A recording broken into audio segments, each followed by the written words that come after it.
Whoops, I forgot to delete the previous video. So I ran out of storage. I was just beginning TQ 2712 part 404, and within a couple of minutes it cut out. So I'm just launching right in here. So I'll just continue where I left off, and I'll call it the A part. This will be the B part. So let's just pick up from there. The attachment trauma, the baby has to attach to his mother. We all know this. No baby can make it on their own. The baby must attach. He must bond. He must feel the connection with his mother. Right? Now he's looking for a secure, normal attachment, so he can feel safe enough to get his needs met appropriately between birth and 3. And now, if he attaches, but it's not a safe attachment. They call it an insecure attachment. But it's much worse than that. The child sacrifices his inner life, in effect, to have that convoluted, painful, conditional attachment with their mother, where he'll freeze up and still try to please the mother. So that's his connection to the mother, trying to save the mother, but he's got to sacrifice himself. So there's a self-help book entitled, "Do I Have to Give Up Me to Be Loved by You?" So that's called an insecure attachment style. The emotional life can be very detached, so he can be kind of schizoidal within, like very aloof within, avoidant in terms of trust and love. Sometimes there's like a little hope there, so there's like the puppy effect. He's very clingy and pleasing and all this time. Sometimes like a real reactivity, sometimes there's disassociation, sometimes it's very disorganized and scattered. So he's going to develop one of the insecure attachment styles, but whichever insecure attachment style he develops, in particular the avoidant, the reactive, the disorganized, the disassociative, in particular those more painful ones, I guess, the more schizoidal ones, then the emotional life, the baby creates neural pathways based on the interaction with the mother. Okay, so interpersonal relationships lead to an intrapsychic world, which then gets expressed later on interpersonally. That's the first quote in this set here, 2712, okay, by Althea Horner. Okay, so interpersonal relationships lead to an intrapsychic world, which then later gets expressed interpersonally. So object relations theory is the study of this. Object relations theory is the study of the internalization of interpersonal relationships. Because if the child has to internalize a convoluted, painful wiring modeled on the painful interaction with the mother, and he's stuck there, that's going to be expressed interpersonally later on. He creates like a lens to see the world through, and he's stuck there wanting to get a normal lens, like to update her. So he wants to get the mother to change her ways so he can get a proper lens.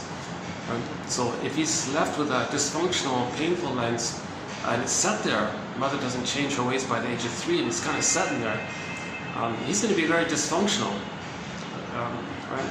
Because what he's going to do in later life is search for that missing good mother through others, thinking that maybe they can be in their imagination still in the past and still get the proper wiring. It doesn't work, right? But that's sort of the positive intention of they call transference. So the baby lays down wiring with the mother, but if it's painful and it's set there, then later he's going to go through life looking for the one. Who can remind them unconsciously of the mother? Oh, you're the one, you are it. And the fantasy is that that person triggers up the electricity with the mother, the wiring with the mother, so there's a great excitement there. Hence the title of the play, "I love you, you're perfect, now change." Okay. And then, so that's called transference. Like you're transferring the unfinished business with the mother. Okay. The electricity with the mother's wired up, triggered by the person in the present. So the person in the present is, maybe one person said, an emotional, in your fantasy, an emotional reincarnation of the mother that caused the pain, the unfinished business. So now you're going to get, now you've been waiting your whole life for mother's love. That person triggers the mother in the past, and you hope that person in the present can now be the missing, good, proper mother for that past, and like step into her role, do things right, so the person can get proper wiring. Doesn't make sense in all this, of course, right?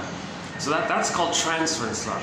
You're transferring unfinished business with the mother into the present, okay? And hoping that that person can change the wiring that the mother created. But the person in the present can't like receive this as a cry for love, invent a time machine, take the two past into the past, into the nursery. The friend in the present becomes the needed good mother in the nursery. The projector becomes the baby again. They get a proper, secure attachment style, proper relationship. Then the baby lays down like proper wiring, hop back in the time machine, come back to the present, morph into their respective places. And the projector says, hey, I can enjoy the present and get to know you and who are you. Tell me about you. Like have an interest in them as a people and not see them in the fantasy that they're going to be the good mother that was deep in the past. Okay? Because if you're doing that, you're not seeing them for who they are in the present. They feel unseen and all this. Now, the other person might be doing the same. Well, they are doing the same thing actually. So the partner is saying, no, you change. The first person is saying, no, you change. So they're going to be like a conflict like this because no one's really seeing anyone for who they are. Both have unfinished business with the mother, which they both hope the partner in the present can correct.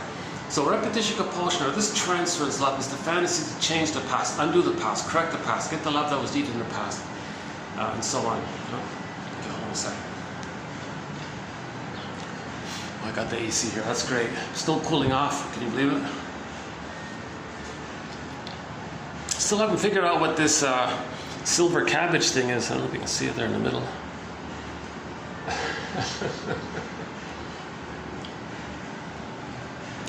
One of the many mysteries.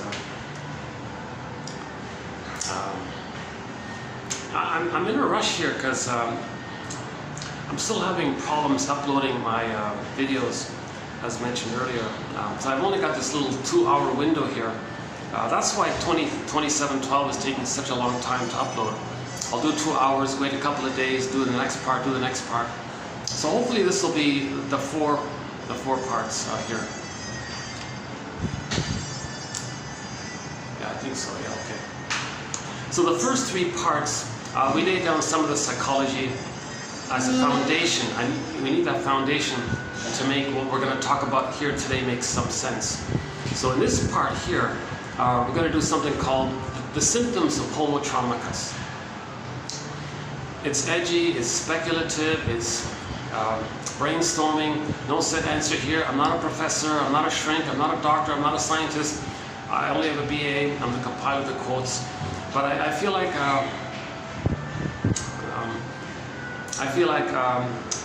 you know, what they say, as above, so below. Inside out. Okay, the yin and the yang is like that as well, right?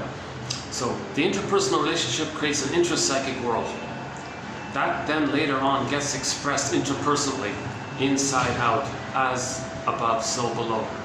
Okay, so if we heal the inner, our outer doing will reflect the condition of the inner. If the inner is wounded, our outer doing is, we don't make sense. It's nonsense. It's nonsense to see the present as if you're still in the nursery in the past with the mother with a problematic feeding experience. Doesn't, right? The present is the present, it's not the past. But the issue is the baby doesn't understand time. The baby has no concept of time, and he's traumatized in that place of timelessness. They call it infinite mourning. He's a forever mourning, like it's just constant time. And his energy, his life force is bound up with those memories in that place of timelessness. So his energy is, so he's living in the past, he's stuck in the past in this forever past thing. And myths and fairy tales, well, myths in particular describe this, how the gods are timeless. The baby creates images, they're exaggerated, and they live forever, and that's the timeless issue. And so it doesn't make sense.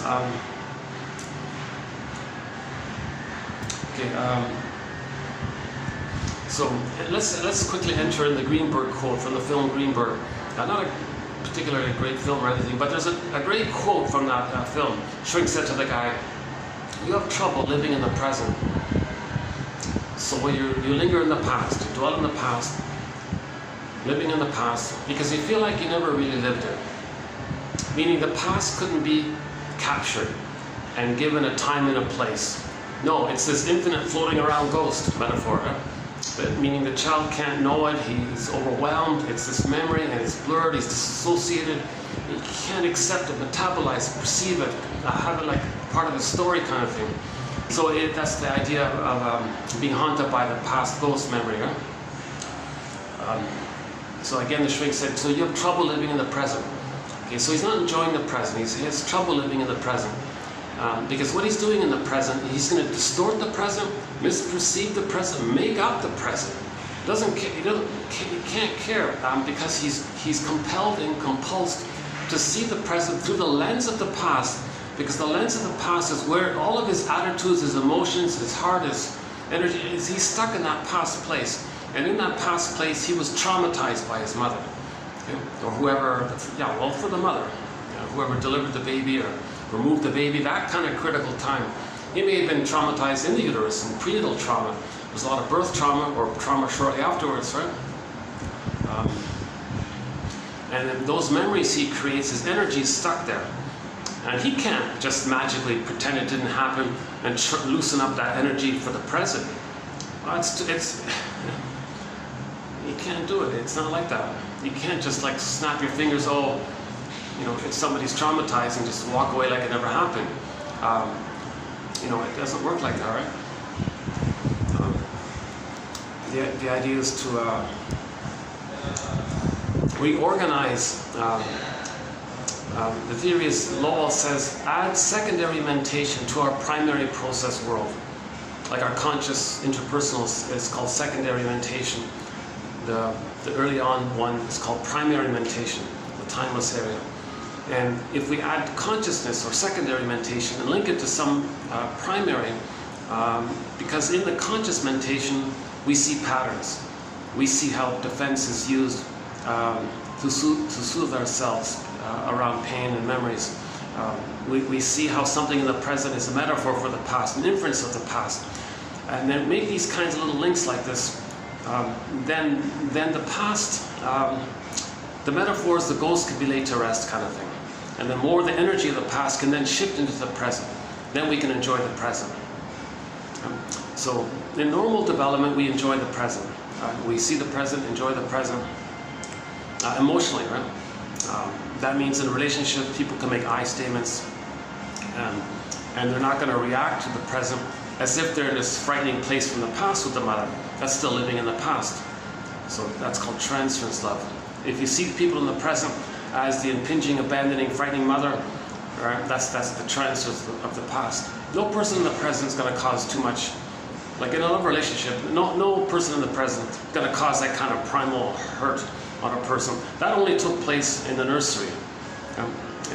But the person in the present can just trigger what happened in the nursery. So by the way, just to finish that point, one of the reasons people are drawn or immensely attracted or only feel interested in dysfunctional partners in the present is because that's what's going to trigger the dysfunctional mother.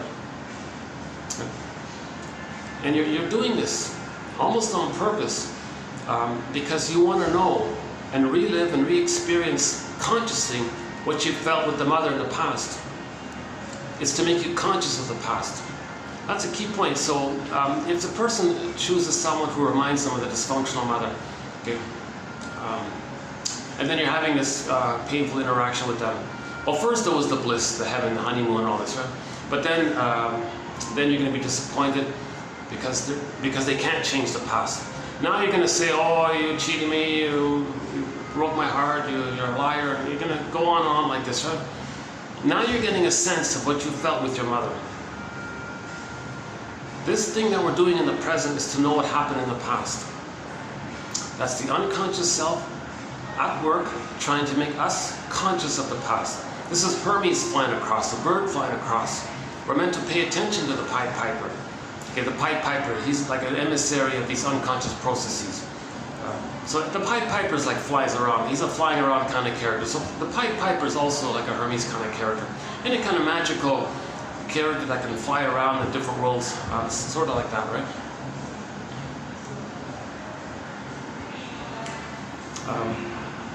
Yeah, we had a quote from a month ago. The guy said, I finally get it. I finally get it.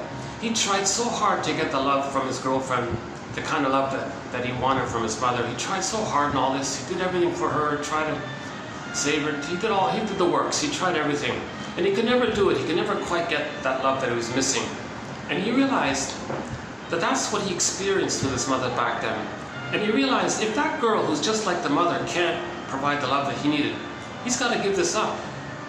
He can't go through life still trying to win that kind of love that was missing in the past. So that was a huge relief, and a huge relief to give up this illusion that somebody in the present could be the good mother for the past. So, but to get to that point, he had to kind of experience that frustration with the lady, right? And then he gave up these infantile wishes. The infantile yardstick, they call it, right? The infantile yardstick, perfect or forget it, all or nothing, wonderful or, idealized, devalued, this kind of either-or mentality, right? Side note here, when the baby's nursing, if the mother's doing it okay, oh, there's heaven, there's the bliss, there's my mother, right? They'll say. Mother's doing it wrong, miss a tune, a bottle's used, something's off, baby's enraged, and he'll say, no, that's not my mother. I can't accept this as my mother. I can't feel that this is my mother. So that he'll just say that his mother's not his mother, and he splits the mother into two concepts. Okay? The ideal breast and the devalued breast, or the good fairy or the bad witch now, because things are being projected, things are being exaggerated. In the primary process world, things are wildly exaggerated. It's the myth and fairy tale world, the imaginal world, right? So it's called pre-verbal world. So we live in these two worlds, right? The interpersonal, primary process, timeless world, the myths and fairy tales, dreams and all this, and the interpersonal world. And then we have a conscious logic. Now the conscious logic is not the same as the unconscious logic. Some people call the unconscious logic trans logic. Things can flip, things can displace, no time, condensation, So we talked about this a little bit in the last video, right? For example, a lot of people who develop a personality pattern based on trauma, in particular before 18 months. 18 months seems to be a key area. If a person has a personality pattern based around trauma prior to 18 months, a lot of their attitudes and philosophies come from this trans logic. For example, one of the personality patterns is the bully pattern, right? So, the concept of the baby, his self-concept is blurred in with the concept of the mother. It's all one like that. Okay? If the mother hurt him, he identifies with her, and in new situations he plays her. He feels he relives the pain of the mother hurting him, but in the new situation he plays the mother. Okay? He feels pain by what the mother did to him in the past because it's triggered up. Now, because of the fusion, hocus pocus, auto-hypnosis, double focus, the one he just blamed or whatever, he'll say is the cause for why he's feeling bad. But no, the reason he's feeling bad is because of what the mother did to him back then. But he doesn't understand time in the emotional realm. So here's the person in the present and says the victim is the cause of his feeling bad. And that's why he feels justified to be the aggressor. And it's this trans logic. No time. Wake up in the morning from this world, from this unconscious world, and had like dreams, and things can condense. Something you saw on TV yesterday, something from a day ago, or 2 days ago, something from your early childhood can all blend in one scene because there's no time. So there's the whole area of study around this primary process mentation, which myths and fairy tales are all about. Myths, fairy tales, religious stories, and dream, this whole area there, right? John A. Sanford says, regarding religious stories, he says you're better off just focusing on searching for what the psychological message of the religious story is. Don't quibble about details on the surface. Just step back, what's the psychological message? In effect, treat them like the way we treat a myth or a fairy tale. Look for the psychological message, right? So, just to keep it simple for now, myths and fairy tales are metaphors for inner psychology. So myths and fairy tales are true on the inside, not on the outside. Myths and fairy tales are like dreams. Every character in a myth and fairy tale is like a personified character that embodies some psychological element, like a feeling or attitude or what happened or use of a defense mechanism or unmet need, that kind of inner life area. You create a character to represent it. So a whole fairy tale, it can be like one long dream for one mind, you know. So that's a major thread in our collection here, interpretations of myths and fairy tales. We do the Odyssey, Orestia, White Bear King Balaam, Iron John story, A couple of those stories found in Chinan's books, Once Upon a Midlife, In the Ever After, Beyond the Hero, and Beyond the Princess. That fourth one got renamed. It's called Waking the World, mainly for women. Let's not talk about that too much right now.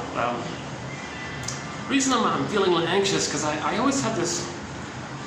It's 2 hours is not enough for me. Like I need a good 4 or 5 hours to kind of calm down, get into a groove, and feel on track with.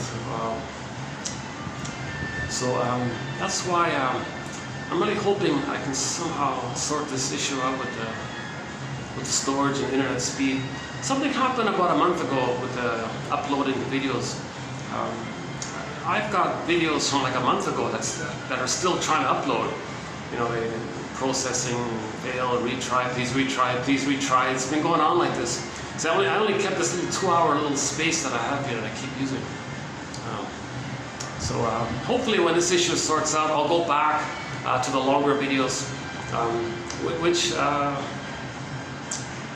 which in my opinion, better material kind of comes out, even though there's more time involved to get there.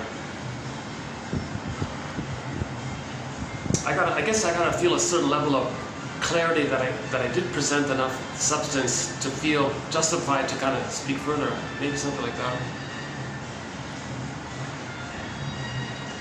Okay, now this emotional hypothermia or emotional numbing or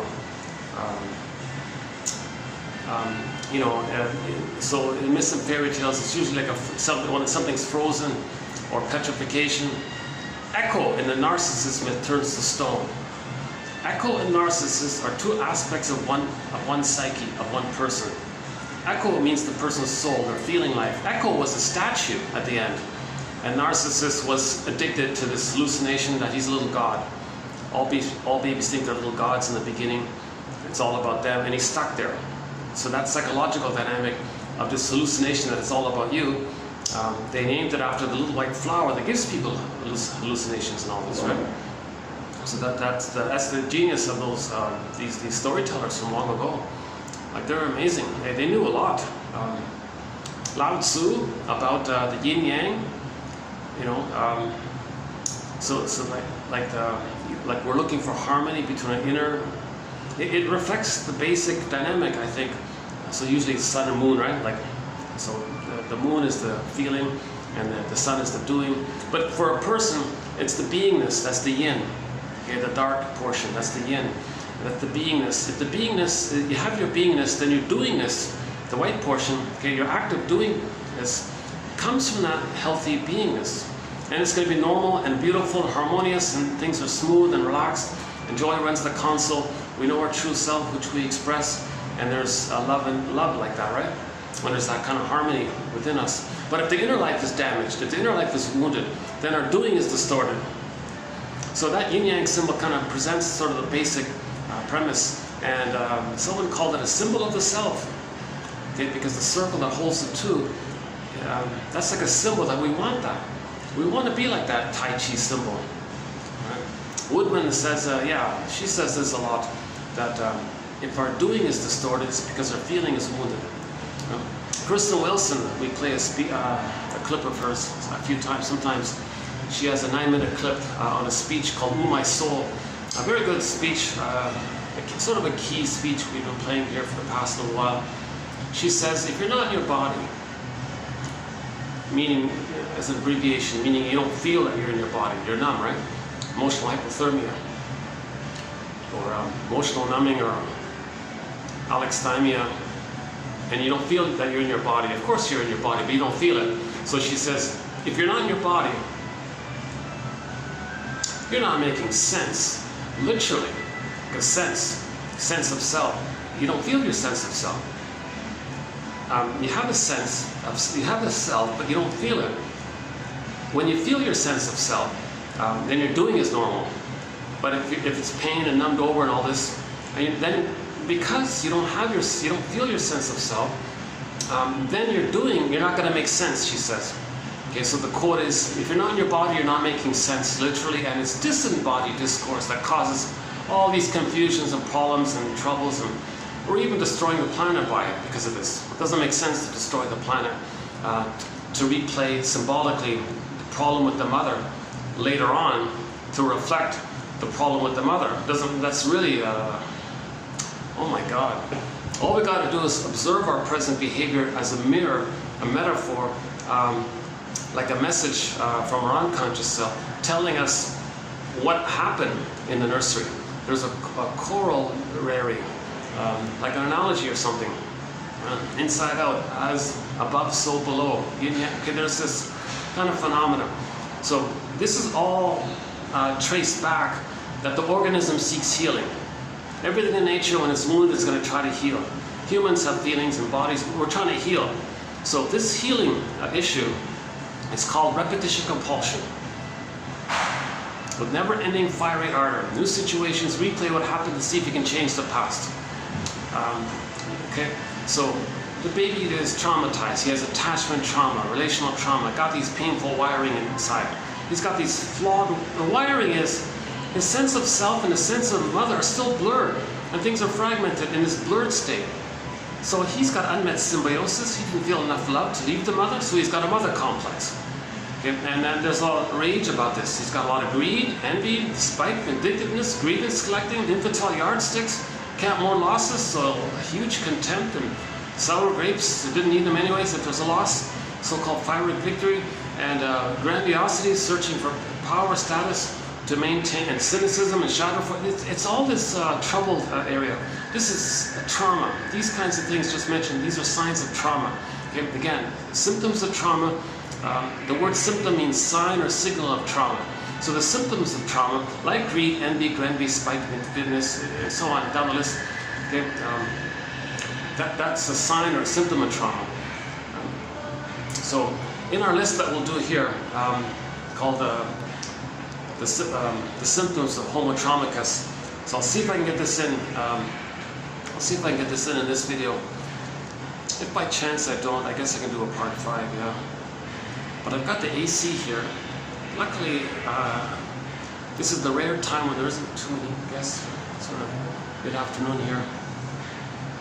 And I'm not bothering anybody. Let's see. Yeah, okay. Let's just stay with the AC here. And not much light, not much to show you visually. No ocean view or no sunsets, no trees, no bamboo. I missed the bamboo, right? No blue sky. Yeah, that's too bad. Last year I did some on the shoreline. It was very nice on the rocky shoreline. Some birds and white waves and water. It was peaceful for the most part. Yeah. And some bumblebees and mosquitoes and. I did one video like on a nice grassy field, like the grass was like this high. I was yeah, that was one of the funnest videos, I guess.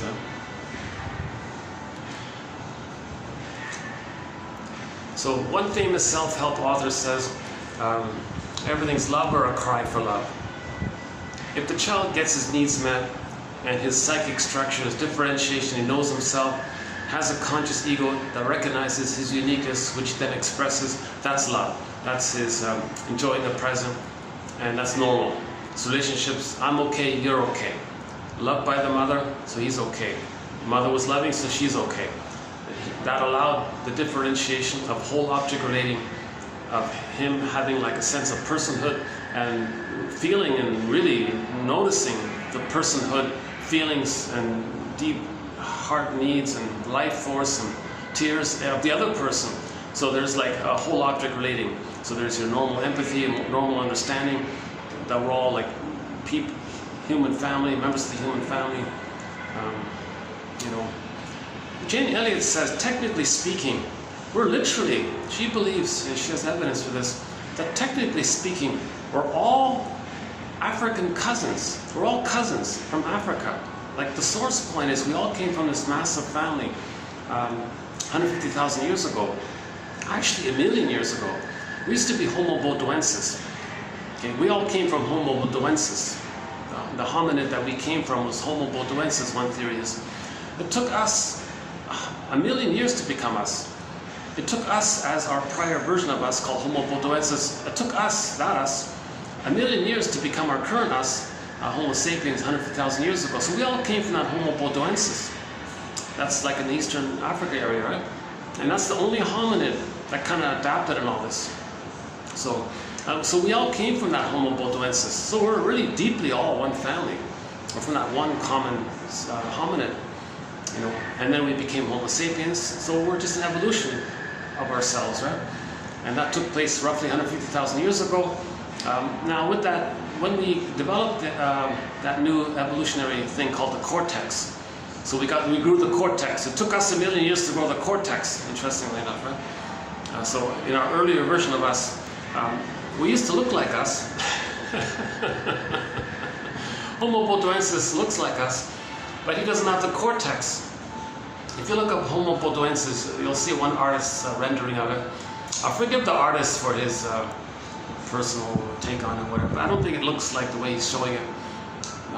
But anyways, it does show that Homo bodoensis, or us, looks like us. It's us sort of with the cortex kind of hasn't developed yet. So we developed the cortex 150,000 years ago. That means now we have time. Now we have a hippocampus. Now we can record and remember and write down. Now we can speak. Before we couldn't we didn't have language and all this, right? So we developed this capacity with the cortex that grew up.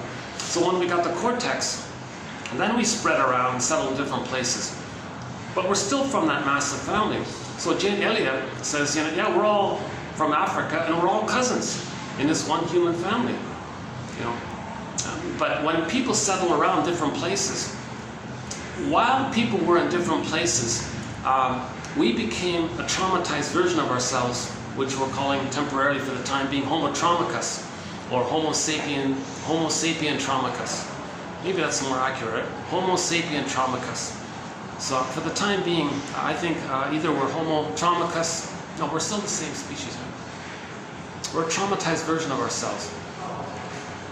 I think people might be confused if we say Homo traumicus. Like a whole new species? No, we're still Homo sapiens, but we're a traumatized version of ourselves. So let's just call it Homo sapien traumicus. Homo traumicus sapien? No, Homo sapien traumicus edition. Traumicus. Homo sapien traumica. I'll have to fix that term. Oh, thank God for the AC. I gotta cool off here. You know, I think, yeah, maybe I'm okay. Maybe I can go inside again.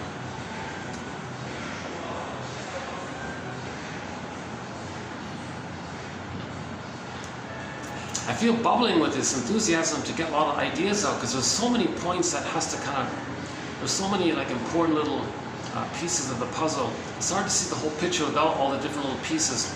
That's why I feel like, how do I get all these pieces out, like for one back image kind of thing? It's sometimes I wonder, like if I had like if I could just, you know, maybe if I had like put it on the wall kind of thing, like I got a piece here, piece there, and have all these little pieces, right? And maybe I can refer, okay, there's identification with the aggressor, there's a negative magic gesture, there's why there's prejudice, why we, you know, maybe I need all these kind of, and then people can see like the whole kind of thing, like maybe work towards something like that, right? Like a map of Homo sapien traumicus, a psychic map of Homo sapien traumicus, something like that. Yeah. That's quite a project, yeah. Okay, let's make sure I'm not bothering anybody. Let's go across the road there.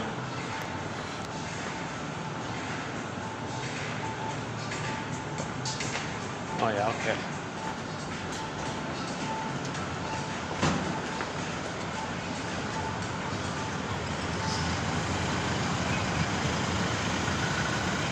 Whoa, yeah, it's still pretty hot around here. Look at that, eh?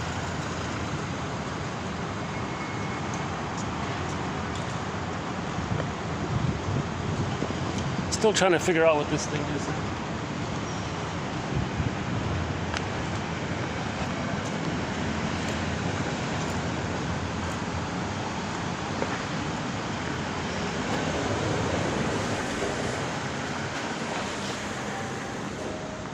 All this. Oh, it's great. Okay.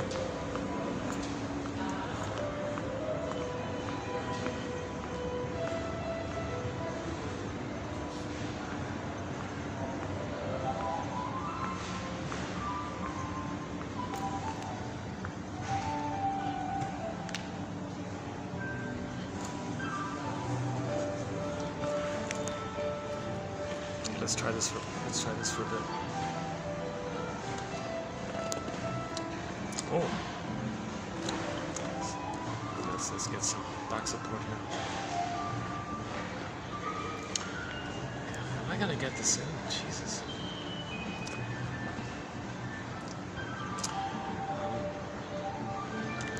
I feel like it's kind of a. I gotta be willing to take a bit of a leap here. I trust the faith that if I jump into the symptoms of homotraumicus, that maybe people can refer to the first three parts as sort of a underpinnings of it. Because just to present directly the symptoms without the psychological underpinnings, it's too airy. It's gonna, and I'm not the most poetic speaker and all this, so I feel like I need all the help I can get. So one famous self-help author says everything's love or a cry for love. If the child goes through the developmental process to get normal wiring, I'm okay, you're okay, then he has a conscious ego that knows his uniqueness, to which he expresses there's like love, there's enjoying the present, and one of the capacities of differentiation and individuation is that he has his feelings. He has his golden ball, he can enjoy the present. He doesn't need to distort the present to fit some kind of unfinished business with the mother in the past, trying to change the past by using the present as the past. Okay, using the present as a replay of the past, or like a new edition of the past. Okay, where the present is like the presenting past, called transference, and then you act out the thing in the past and the present, thinking emotionally you're still in the past, trying to get the proper outcome that was needed. So the baby's traumatized, but he doesn't understand time, so it's timeless. So the trauma clicks in, the repetition compulsion, but he's in still that frozen place of that past time, and he puts it in the present, he puts the past into the present, thinking it's still the past, but nobody in the present can correct what happened in the past. So this is called repetition compulsion. Okay, Bergman puts it this way: every neurotic is a music enthusiast, but he only has one record, which he carries everywhere he goes. Every time he sees a record player with never-ending fiery ardor, he spins that tune, the cry for love tune.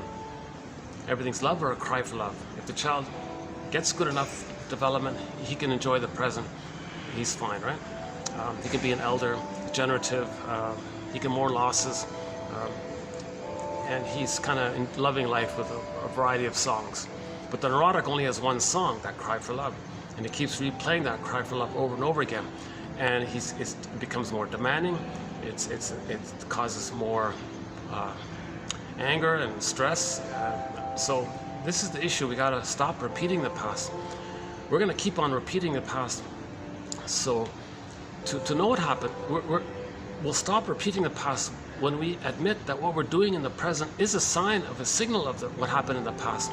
Then we can stop repeating the past. Another way of saying it is, we lose the golden ball in trauma. We repeat that interaction that caused the loss, searching for the golden ball. With narrative medicine, weaving a basket, okay, making links. Then it's like a nest, the egg, the golden ball can come back. We get the golden ball back, we can stop repeating. So this repeating, we can just say, is the cry for love. This is the quietest. Oh my, oh, this is unique. This is the quietest it's ever been here. Oh my God, let's enjoy this, yeah. Oh wow. Just a handful of people here, front desk is there, yeah. Gosh, I really could use a 6-hour video, oh my God. This is a recurring phenomenon. It takes me 2 hours just to get warmed up, and now I'm out of storage, huh?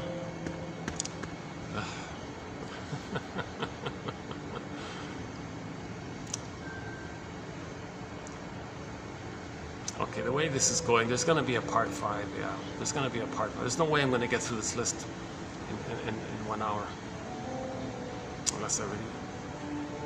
Unless I start now, maybe. I wish I could ask an imaginary audience, did anything which I said to this point make any sense? Then that might give me a little encouragement to lunge into the 45 symptoms of Homo traumicus. Okay, one of the psychological underpinnings is this record that we're talking about. Because in the record, there's a recording of the baby relating to the mother. Mother was the shamer, baby was shamed. Okay, we don't need to elaborate this, right? Baby has needs, mother doesn't get it, miss a tune, he feels shamed by this. He's enraged, projects his rage and unmet need, which becomes oral greed, onto the image of the mother, sees the mother as a monster and all this. Not real, but that's how he copes with the stress that he can't feel. So to not feel the stress of admitting his rage and oral greed, he puts the image onto the mother, then he doesn't get too much cortisol and stress. So it's like a compromise like that. So the baby's doing defense mechanisms. In other words, babies use defense mechanisms. Splitting is the big one. Repression. Okay. Projective identification with the aggressor, and so on. So, okay, you know what? I think in part 3, I sort of did that in the first part of that video. I think I did run through the idea of normal development, where he gets to "I'm okay, you're okay," and he's loving life. So Zaz's song, we're either loving life or stuck in the past. Life is passing us by. So back to that image. When a person does get emotional hypothermia, Jeanette Paris calls it. Oh. Okay. Take the extra light. Yeah. Oh, it's getting darker. That's why. Oh, that's nicer, yeah. Oh, it's like 5:30 or something, right?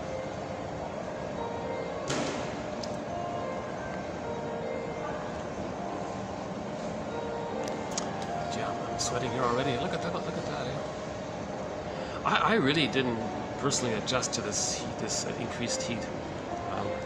I personally feel the effects of this heat issue. Like this year at this time, like last year at this time, it wasn't as hot as it is now. So it's definitely hotter this year than it was last year. Yeah, so that's one of the symptoms of Homo traumicus. One of the symptoms of Homo traumicus is that our behavior is leading to these side effects.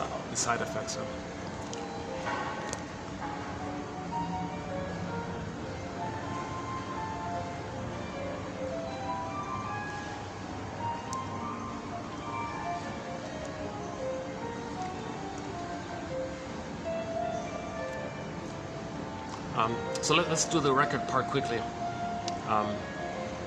So the neuro memory, baby shamed by mother. It's stuck there. Life force is there. He can't let it go. He can't. If he were to let it go, theoretically, if he could just magically let it go, that means he's got to feel what he would feel if he had no mother. His attachment to the mother is that trauma. That trauma and that repetition keeps him connected to the mother.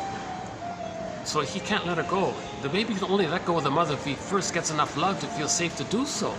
That's why he's stuck there. He never got enough love to feel safe to leave the mother, to know himself. That's the cry for love. Mother, change your ways. Provide the love so I can know myself. So the mother, whatever reason, didn't offer that. Okay, so I've discussed it previously. Okay, so on the record, the memory, the neural wiring is baby shamed by the mother, basically. Okay, this is repressed. It's a conflict. Okay, it's repressed, and it makes us dysfunctional. So neurosis is the petrification of an inner conflict that's repressed. It makes us neurotic or dysfunctional because we're not enjoying the present. In the present, we're crying for the love that was missing decades ago in the nursery. And the present is like a staging for the past, a metaphor for the past, or symbol of the past, which we transfer emotions into, thinking we're still in the past, so we're not making sense. That's dysfunctional, that's neurotic, etc. So, back to Edmund Berger, one of our mentors. Every neurotic, a baby who's traumatized by an attachment trauma, and he's stuck in the past there. Okay, he's gonna make him neurotic. And every neurotic is a music enthusiast. He would love to love life. He really would deep down love to love life. But he only has one record, which he carries with him all the time. New situations, new places, new interactions, etc. He's just going to recreate, relive, reenact, replay that scene with the mother in the present, transit the past with the present. The present is still the emotional past. The present is the hope that they can change the past, get the love that was needed in the past, using the substitute person in the present as a stand-in for the painful mother, hoping that the person in the present can be a proper version of the mother in the past. In other words, changing the mother or something like that.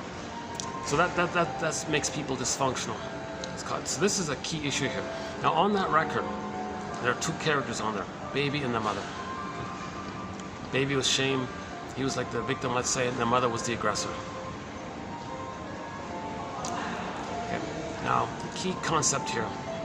Infantile megalomania, mainly the grandiosity, the egocentricity, the child thinking he's a little god, he's on the throne, it's all of the world, he owns the world's my oyster, everything's for him. This whole area mainly dissipates by 18 months. If the child is traumatized prior to 18 months, because of the severity and degree of that pain, he does a drastic thing. He gives himself up, he forgets about his emotional life, his feeling self, he doesn't want it anymore, he doesn't bother, he's just crossed over, so to speak, and then he identifies with the aggressor. So he's too fused with the mother. That's the mother complex people talk about. He's too fused with the mother, and he's stuck in this place of trying to save the mother, actually. Dysfunction means you're still trying to save the mother. Morton Keysen, 2291 and 92, for more on that. Key point here. 2291 and 2, Morton Keysen, K-I-S-S-E-N in our collection. How dysfunctional means you're still trying to save the mother. Okay, so just a sidebar here. When the mother doesn't love the baby, it seems theory is the baby interprets that the mother is crying for love herself. Baby says, "I'm magic, I'll save you, mother." So how does the baby, what effort might the baby make to try to save his mother? He may think that the mother wanted the baby to be the good breast that she needed. Okay, you want fusion and perfect oneness? I'll be that for you. So to do that, he'll like mirror her and like be just like her. It's not going to work. He'll try again and again and again. It's impossible. No baby can be the good mother that the mother needed decades prior. It can't. But he'll keep trying and trying and trying. In this constant trying, at some point something clicks over. It's called identification with the aggressor, where to maintain that ongoing effort, he's going to adopt her mind, treat himself the way she treated him, and be her basically in effect. That's the mother complex, identification with the aggressor. So he'll go through life treating others the way she treated him. That's his loyalty to her, that's his ongoing attempt to provide fusion for her, to be empathy for her, to be seen, give her mirroring, give her oneness. He's still trying to do that. So that's part of the dysfunction means trying to save the mother. So if the person's traumatized before 18 months, he's going to do this. That's the theory. And he'll develop one of the stinger personality patterns. The bully pattern mentioned earlier, Iago pattern, okay, filled with envy. Okay, Iago interprets that the mother hated all of his goodness, identifies with the aggressor. To have the mother, the condition is he's got to hate goodness. So he'll go through life hating goodness. Envy means hatred of the good. Okay, so he believed the mother hated his goodness. He ended up becoming her, and to stay loyal to her, to maintain the effort to try to save her and be the good mother that she needed, he's stuck in this constant attempt to save the mother. Okay, the condition to stay loyal to her is that he's got to have her voice as his voice. So mother's voice was that she hated goodness, so he'll hate goodness in that loop there. So he goes through life hating goodness, and you'll see a lot of their slogans in this area. And the Iago pattern, his unique covert thing is he spreads rumors against others and gets others against themselves. So the goodness that A has and the goodness that B has, he tricks A and B to damage themselves, and he feels safe with the mother who damaged him. So he damages others the way the mother damaged him. He feels safe with the mother who damaged him because he's become her. And in new situations, he's got to replay how the mother damaged him. But in the new situation, he plays the shaming mother who damaged him. Okay, now here's the point. In the new situation, with identification with the aggressor. Okay, so trauma before 18 months is going to lead to one of the identification with the aggressor stinger personality patterns. Okay, like Iago, the bully pattern. So you got the main ones are the cookie cutter sort of familiar dime a dozen garden variety narcissistic patterns that we're all familiar with, right? What's his name? Fritz Kunkel calls it the star narcissist. I mean, want to be idealized and seen in all this. Okay, so the star narcissist. Okay, then you got the clinging vine narcissist, the turtle narcissist, and a couple of others, the closet narcissist, and a couple sort of other various narcissistic types. The bully pattern is the more belligerent one, because they were traumatized way earlier. They never got any kind of connection with the mother. And then an introverted sort of covert version of the bully pattern is the Iago one. And then these other ones, the way more disturbed ones, I hesitate to try to mention it, sort of out of my zone there. But the 2% or 5%, whatever it is, like the more criminal one, the more violent one, we don't really cover that area. If the baby experiences violence, we don't cover this whole violence issue. But I wish I had more confidence to learn about this area. It's very hard to read that kind of material. So for the time being, the main stinger personality. What I'm trying to say is we don't have a thread on the psychopathic pattern. I think one of their slogans is, "Well, something's only wrong if you get caught." Can you believe it? And some callous things they'll say about the harm of others, and the euphemisms and the gleeful, these kind of soulless, cold-hearted, these kind of areas. We don't really cover much of that.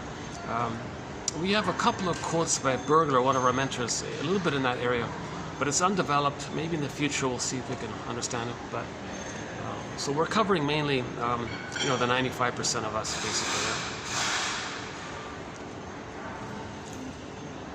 Yeah. But the stinger personality patterns represent like almost 40% of the babies in North America, like 45, let's say, and then let's say 47, and another 47 is the clinger personality patterns, and the missing ones, the other remaining ones are maybe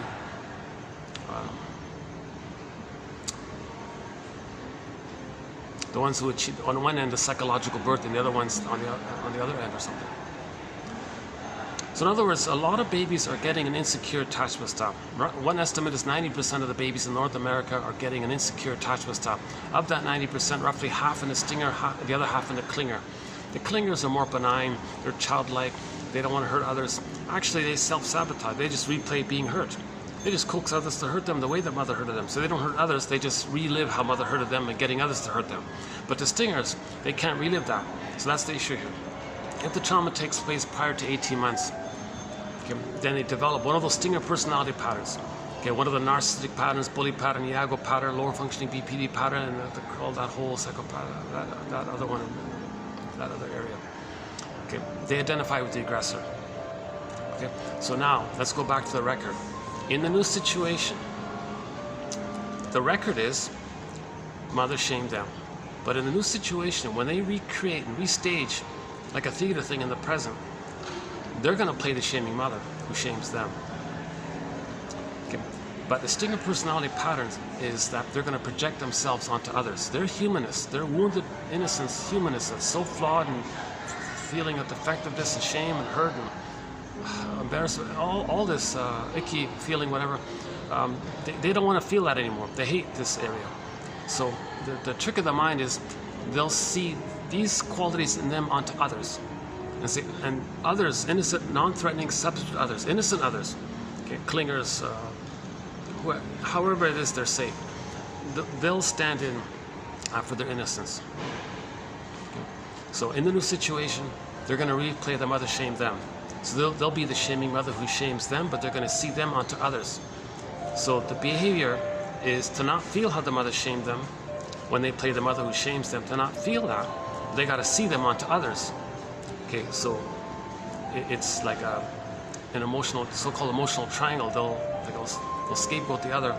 the other stands in for them, so they don't feel the pain of mother shaming them when they play the shaming mother. Okay, again, back up.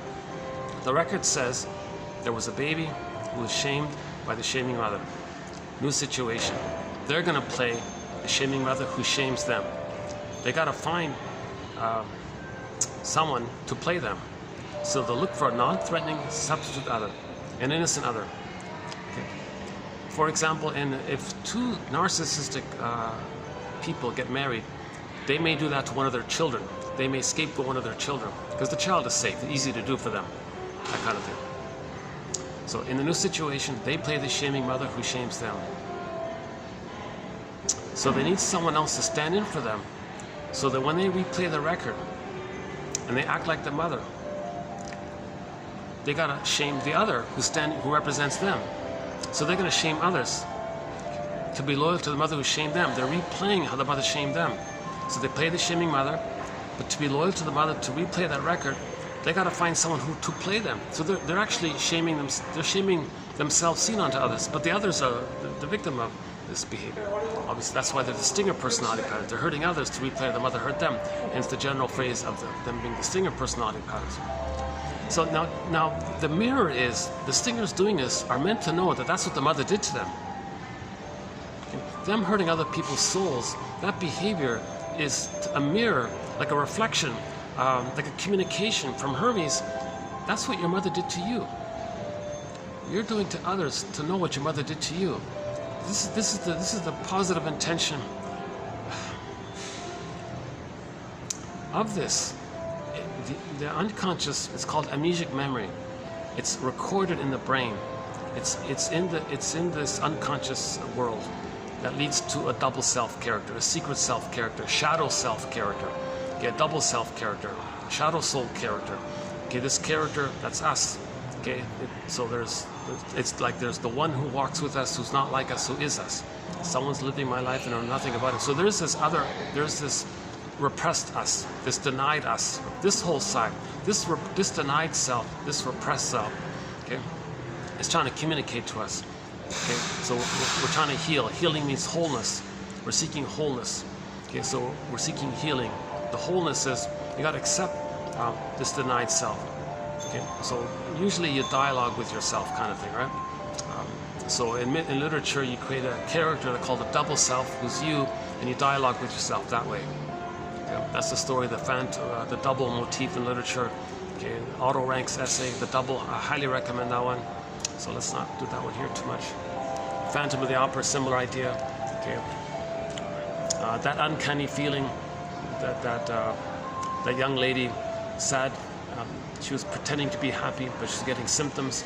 So the tortured artist guy was a metaphor for her denied self. So she dialogued with the artist, and that means the metaphor, she got to know herself that she denied. So she's paying the piper that way, accepting herself that the artist represents in her, the denied parts of her. Then her physical symptom just went away. Phantom of the Opera, she dialogued with the scary dude, not a separate character, a personification of her unknown, denied self. So she befriended herself, got back herself, was on stage. Since she had more of herself, she made better sense, hence she was a better singer. This whole motif, okay, back to the Student of Prague story. Okay, it's a sci-fi metaphysical story. This guy bumps into some other guy, not knowing that that other guy is a representation of him that he doesn't know about. He's supposed to befriend him. He didn't get it. And when he hurt that other guy, it was him. He was hurt. And on this tombstone it said, here's a guy who didn't want to get to know himself or something. Something like that. A Student of Prague story, Otto Rank. So the moral of the story was, the reader of the story, or if you can follow that silent, there's a 1920s silent film based on it. I couldn't follow it too clearly, but anyways, if you read the essay, it's clear in there. The moral of the story was, we got to get to know ourselves. Know ourselves. There's a bird trying to come across. You know? When we look inward, look in the mirror, there's a bird coming across. That's the healing. That's the narrative medicine. Berger calls this a negative magic gesture. Okay, what the stingers are doing, okay, called a negative magic gesture. He says, really? You think shaming others somehow, the replay of the Mother Shame view is somehow gonna zoom you back to a time machine where you got mother's love. That's why we're home with trauma, because we're not making sense and it's so hurtful outwardly. That's this dramatic insistence that we gotta know ourselves. There's this really dramatic insistence to look in the mirror kind of thing, like, okay, the way we're treating others is for us to know how we were treated. That's why we're treating people that way, so that we can know how we were treated. Okay. Amazing. Oh, hi. No, I'm good for now, thanks, yeah. What's a new manager? Oh, never saw that one before. Oh gosh, this venue's been great. A little out of my ways to get here, but it's well worth it. This is the finest venue, you know, jeez.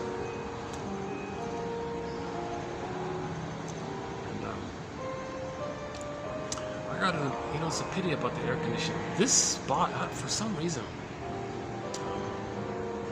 the AC is like really at the, like it's like a 22 or something like that. That place over there is 18 or 19.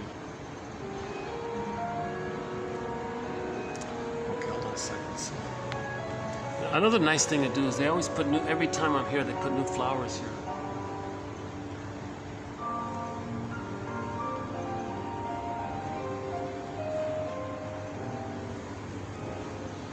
Okay, let's cool off. Yeah, let's go back and cool off.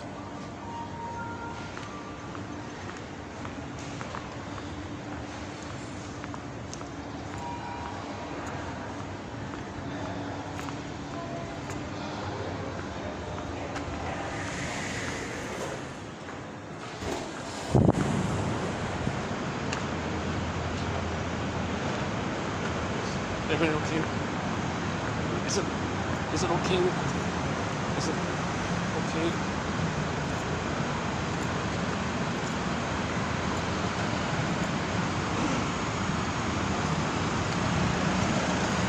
Something beeped on me here. What is that? Exposure lock again.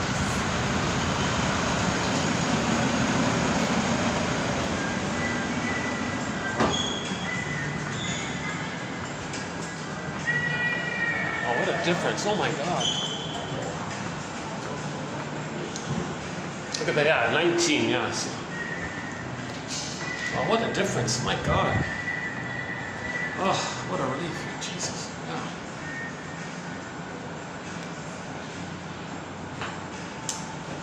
How's the lighting here?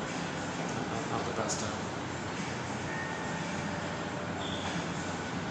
Okay, that's sort of a key point about repetition compulsion.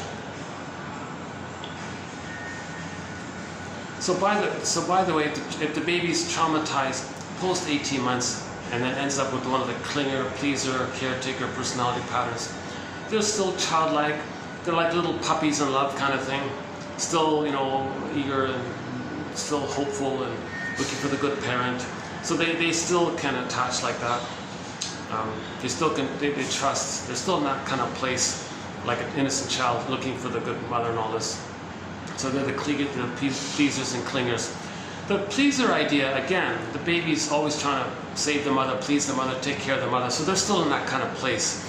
They're still on that regular developmental path towards I'm okay, you're okay. The stingers, it's got all derailed.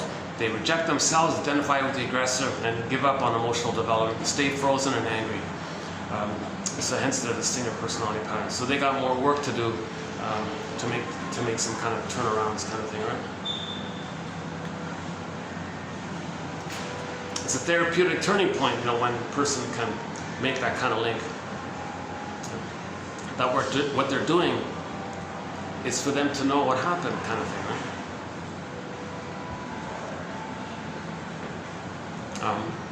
Yeah. So when the clingers, so those traumatized between 18 months and 36 months, the clingers. Truth is that she's on my mind, that lady who passed by. Maybe she's like a senior, like a higher manager, and maybe she's checking me out. I don't jump to conclusions here. Hopefully it's okay. I had that happen happened once before. I was settled into a place, and then a senior manager came along, checking me out, and then the next time I came, they said, "Oh, sorry, sir."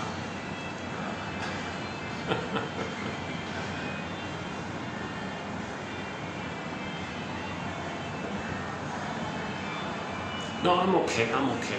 People have conversations there all the time. What am I thinking? I'm projecting the past with the present, right? Yeah. I'm okay here. Okay. Sorry about my anxiety. You're noticing my anxiety. I haven't been analyzed. I'd love to be. I'd love to have a full analysis, and then and move my life force into the present more. That it'd be calmer if I'm more connected to myself. Part of my anxiety is that I'm afraid to live in the present. So to live in the present triggers the past memories, hence the anxiety, the unknown fears. That's why there's anxiety, because there's a fear, you don't know it, you're not aware. But that's what therapy's about, to lay those ghosts to rest so you can enjoy the present kind of thing. I haven't been able to do that. You need like a small fortune to afford that kind of thing, right? So the next best thing is to learn this second language, and it's best, and go from there kind of thing. So this is considered a second language, the psychoanalytic perspective. And we have 10,000 quotes in this area. The next video, 2713, is going to be an excellent quote. We'll do a batch of quotes from Althea Horner. Excellent teacher in object relations theory, psychoanalysis. Excellent teacher, oh my God. We'll do a whole bunch of hers in the next one. I'm looking forward to that one as well, yeah.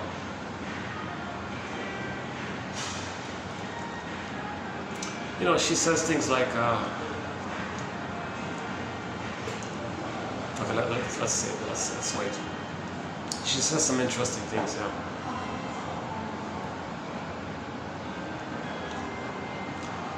Okay, when the clingers replay the record, it's called direct. They play themselves, and they coax others to reject them, the way the mother rejected them. That's how they're recreating the past. The record says mother rejected them. In the present, find someone to reject, who will reject you, and make it happen, kind of. Make a self-fulfilling prophecy. So goad them, prod them, see them as rejecting, interact with them with that belief that they're rejecting. That puts a pull on them to finally reject and say, oh, I knew they're going to that. Why? So why are they doing that? Again, the clingers are doing this to know what happened in the nursery. If they're coaxing others to reject them, that's for them to know the mother rejected them. From the point of view of the baby's experience of the mother. Not the positive intention of the mother, it's the experience of the mother that counts. So we're talking about from there. You got to think about the baby's perception of things. Not the positive intention of the mother. It's the baby's perception of the things. The mother's not a monster that wants to eat him. The mother's not a hungry wolf that's going to gobble him up. But the baby's perception is that. How did he create such a wild perception? Well, as mentioned earlier, that rage that he had of being so shamed. So shame and rage kind of linked like that. He's very shamed by the mother not meeting his needs, and then ignoring his feelings around the double insult to injury. He's very enraged by this. What can he do, right? So he ends up with all this rage with the mother. That's too much excitation as a trick to not feel it, but it's there. He puts it onto the mother image. The mother's enraged. His unmet need, which ended up with oral greed, puts it onto the mother image and creates an imago of the mother as your hungry wolf that wants to eat him. Okay, so the witch won't eat me. Hansel and Gretel. Okay, the Cyclops. Any dangerous, enraged character, like the Boar Queen in the White Bear King Balmain, that has this gobbling kind of thing, like in Wizard of Oz, similar thing. It's not real. Okay, when Dorothy admitted her feelings, water feelings, in the unconscious, okay, when she accepted it, so she threw water on the witch. Okay, the witch just disintegrated. It wasn't because it wasn't real. It pooped away. It wasn't real. Okay, then we're healing. But if we're set in there with these frightening images, okay, we're going to act like it, and then have a slogan. Well, it's either my greed or your greed. So one of the slogans of the stingers is they go through life with the attitude, well, if I'm not the greedy one, if I'm not the hungry wolf one, well, then I'm going to be eaten by a hungry wolf. It's either be eaten, my greed or your greed. That's actually one of the symptoms of homo traumicus, the slogan. Okay, when we became homo short sellicus, in particular, the slogan of homo short sellicus is, well, my greedy, your greedy. Nonsense. That's absolutely nonsense. The mother is not a hungry wolf that wants to hurt the baby, but you're going to create a slogan based on that false belief? You see, that's why we're homo traumicus. One of the reasons why, right? And there's a lot of another slogan. That's a key one, that one there, about homo short sellicus.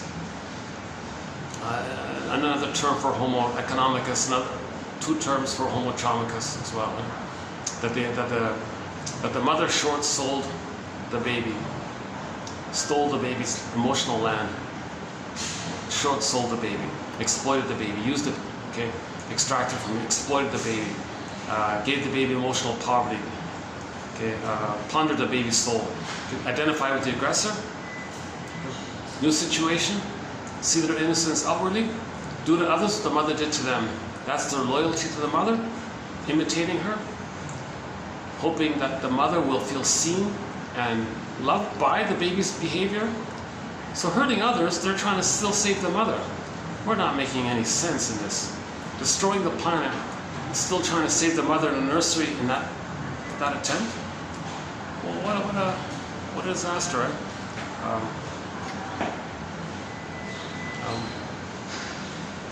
So we need to look inward. We need more of this inner kind of material.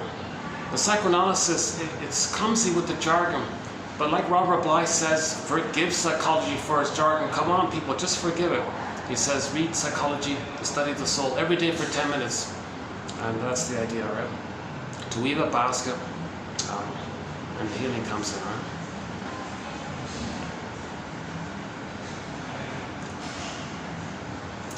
Okay, I'm not going to get this in, so there'll be a part 5, yeah.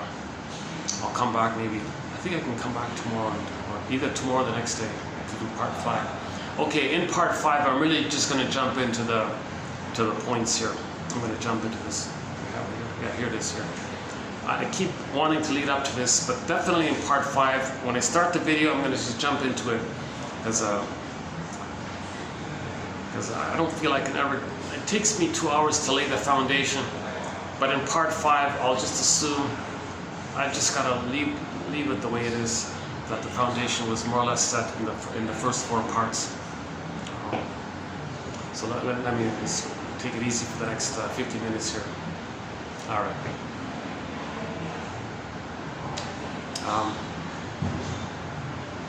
So the stinger personality patterns. Okay.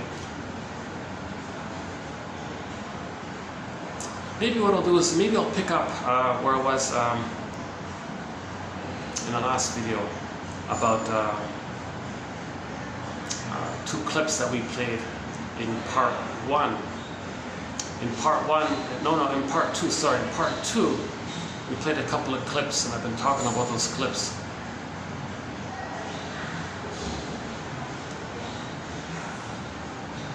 Stingers and clingers.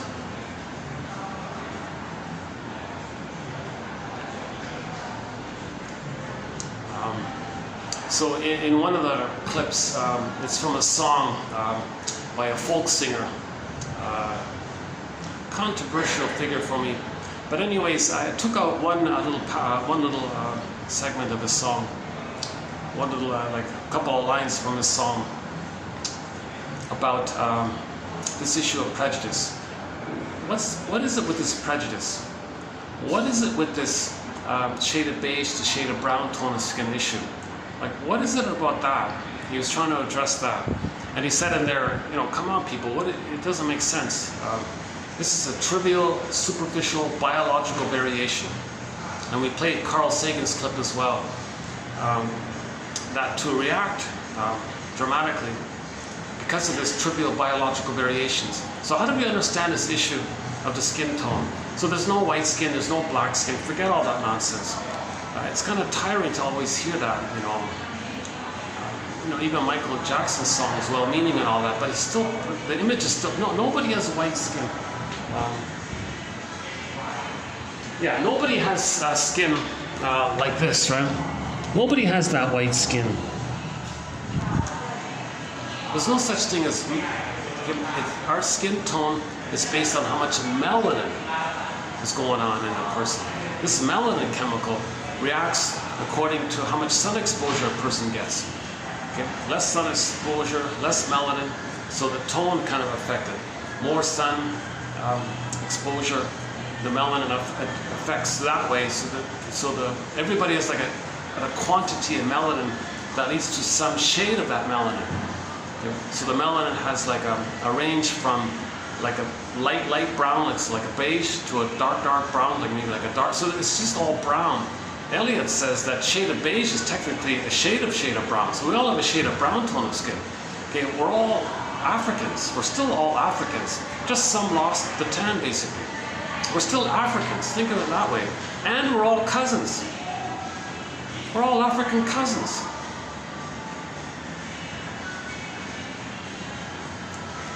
Earth family, Homo sapien family, and the myths and fairy tales that we all have reflect that we all have the same mind. We all have the same evolutionary byproduct. If you take a myth or a fairy tale from any place around the world, it's the same motifs. Myth and fairy tale motifs are metaphors for psychological patterns. You take a myth or a fairy tale from Scandinavia or something, like a Grimm's one, you take a myth or a fairy tale from an Inuit one, or from an Aboriginal one, it's the same stuff. It's the same thing.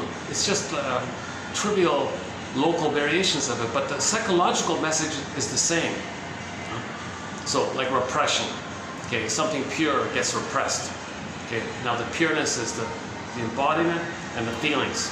Okay, so sometimes they show it as the baby getting lost in the forest.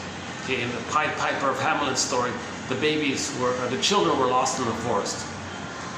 And because the protagonist didn't care, the mountain opened up and the baby went into the forest. A symbol for like it's a deeper repression. And in the film version, you know, they're listening to the mountain. They couldn't even hear them because it was deeply repressed. So when something pure like the children like that are lost in the forest or in the mountain or down a tunnel, down a cavern, mysterious, unknown, that means repression. This image of repression takes a variety of ways to say it. Okay, now the sparkling feelings idea. Yeah, baby in the forest is another one. Okay, Miss Core on the field, Earth opens up, she gets yanked down into the underworld. Underworld, unconscious, backdrop, fiery, shame. Okay, shame, the emotion. Shame is this burning, biting feeling. So the fiery scene and the hell scene can mean unconscious. There's shame there. And he's angry, and he's shamed, and he's angry. So there's the fiery imagery, right? And their rage puts onto the mother image. So the bad breast image turns into a guy with the horns, or some monster, or scary creature, half animal. It doesn't matter. It can take many forms, right?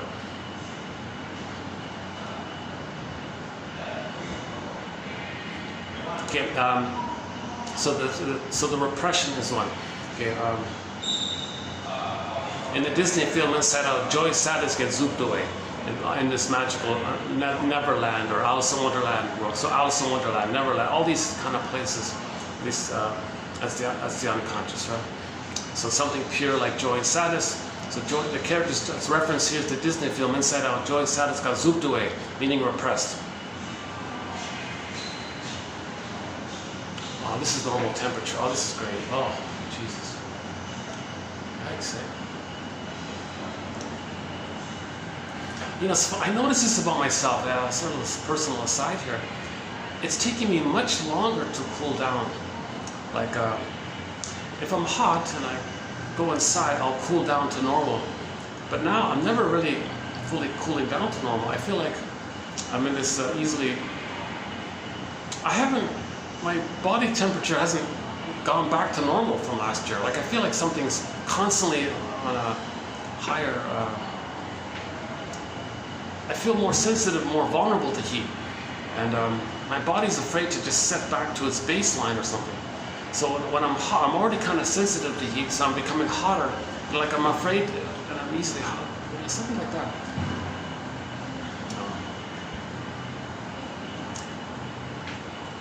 Okay, sorry about the gas. Never mind my medical report.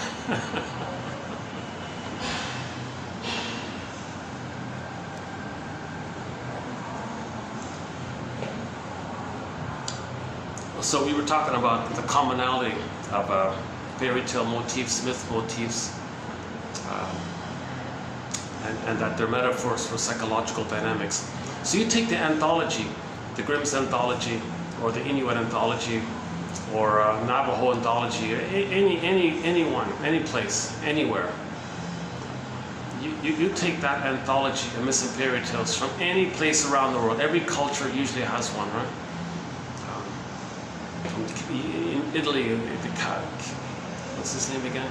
Cavallo, I forgot his name.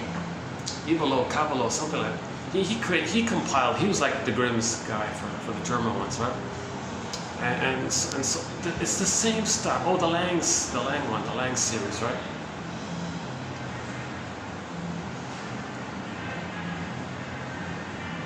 It's remarkably similar.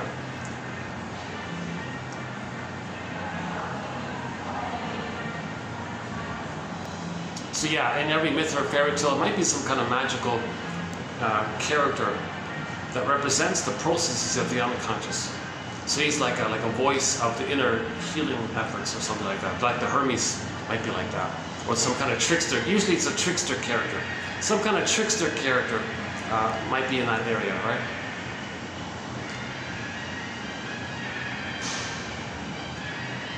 Okay, the splitting is a common one. Well, back to repression. The golden ball goes down the well. So our feelings get lost. That's the golden ball down the well. Like, whoa. The gold means our aliveness, joy, loving life, being present, feeling animated, shining, like feeling normal, like a golden ball's down. So we're going to feel kind of flat, unreal, devitalized, right? Or at midlife, people say they feel like they're living the provisional life, the unlived life. When does life begin? Kind of. So that kind of phenomenon.